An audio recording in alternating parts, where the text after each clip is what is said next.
Female, Episode 6, Remove Death as an Option. Niece, I sat on my living room floor in the one-bedroom apartment I lived in on my own. I was originally very happy to have my own space, to be able to afford my own space, but all the time alone turned out not to be that great for me. Sitting on my living room floor, I pushed myself up against the white wall that separated the kitchen from the bathroom, and I closed my eyes. Bathed in blackness, I let my whole body sink into the darkness. I didn't feel like I had any fight left in me to battle the illness anymore. I felt manic, psychotic, and depressed all at the same time. And so I sank into the darkness of myself, and then I opened my eyes. My body felt split in two. On the right side was life, an unknown that could possibly mean never-ending illness, and on the left side was death. It meant something different from life, but I did not know exactly what. I had to make a decision. Life all the way till the end without ever considering suicide, or death, what I believed to be the end of all my illness, but there was only one way to find out, and there was no guarantee. No one knows what death actually is because no one has ever come back and told us. And I mean really come back, like post-funeral, not brain dead or heart stopped for a while. I mean being able to talk to someone who's been dead a year or so and ask them questions about where they've been and what they've been up to. Until that happens, death is just anyone's best guess.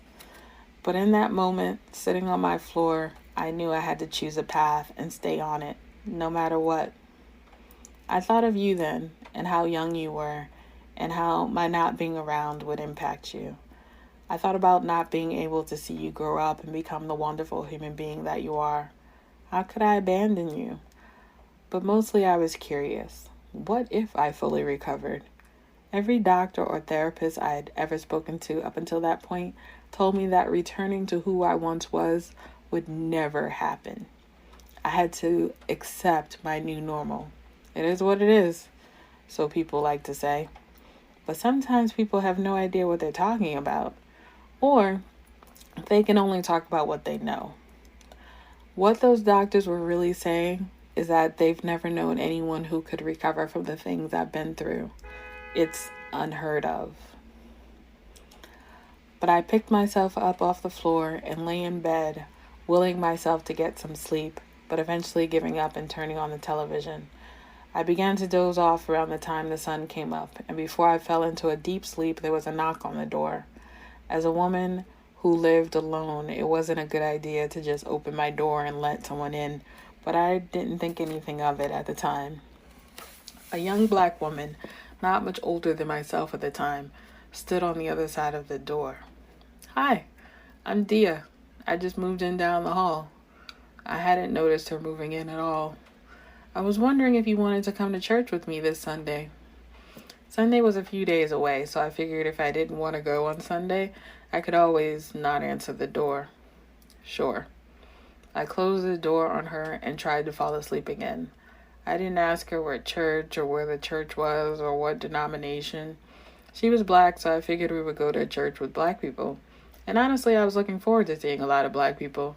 Between school, work, and just hanging around Boston, I didn't bump into a lot of black people very often. Sunday came and I opened the door for Dia. She was dressed beautifully. Perfect hair, perfect makeup, and a flawless dress with stockings and heels. I wore a sweater, a pair of slacks, and flats. But she looked at me as if we were dressed the same. When we got downstairs, I realized her car was just as slick as she was. It was a little two-seater Saab. She pulled off in a hurry because she said we were already late. The service started at 10 a.m. and it was already 10:30.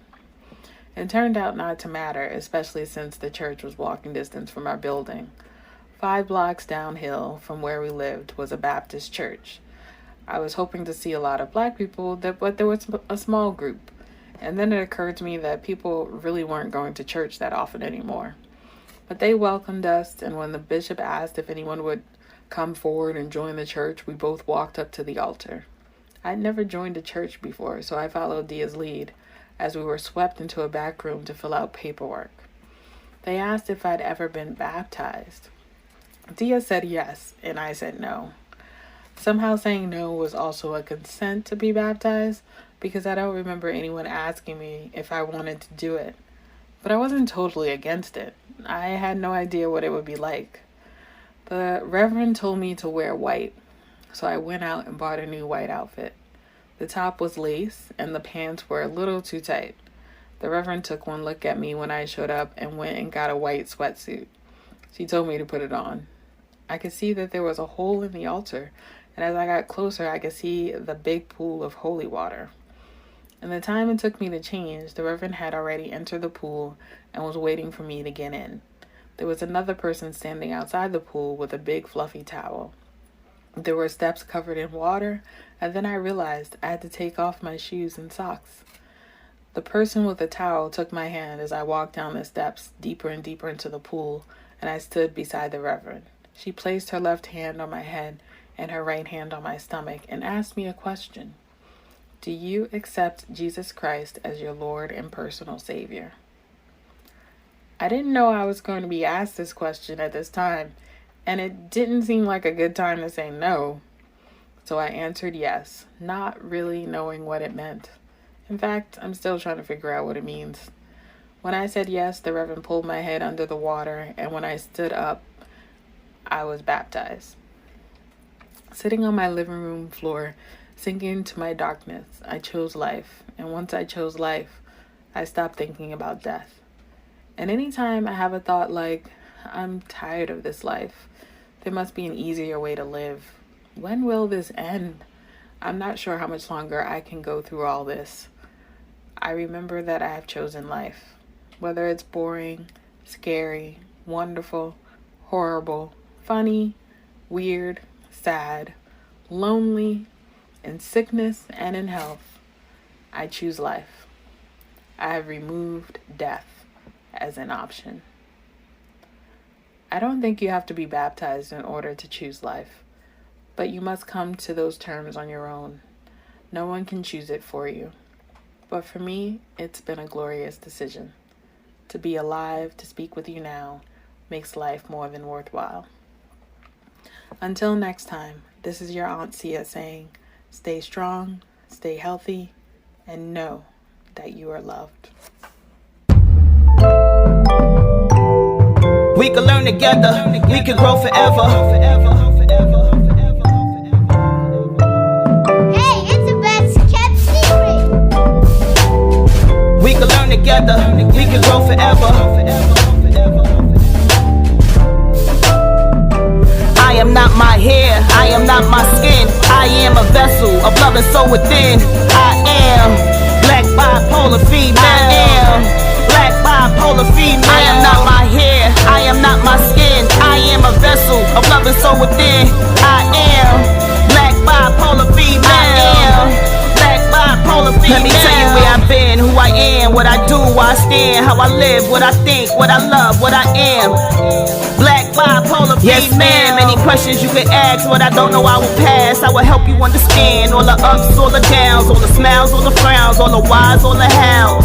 Walk the journey with me, the road is full of wows. We can learn together, we can grow forever.